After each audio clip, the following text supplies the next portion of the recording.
Ryan, ilang mga volunteer lahat ang kasamang paalis ng Palawan?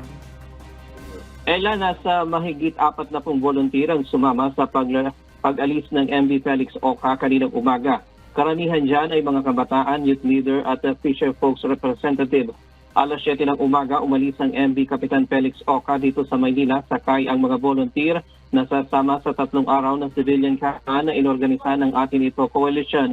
Kasama na rin sa barko ang mga donasyon na naipon ng atin ito para ipamigay sa mga kababayan nating mangingisda at frontliners sa West Philippine Sea.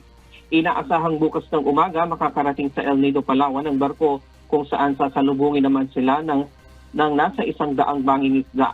Sa linggo nakatakdang maglayag ang convoy kung saan makakasama ang 40 fishing boat at nakantabay naman sa Palawan.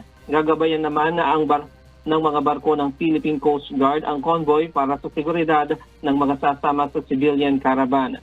Dadaan sa Ayungin Shoal, Patag at Lawak Island ang caravan para mamigay ng regalo at ipakita ang suporta sa ating mga kababayang mga mangingisda at sundalo sa West Philippine Sea. Diyan muna ang latest mula dito sa Quezon City. Balik sa iyo, Ella. Maraming salamat, Ryan Lacanlale.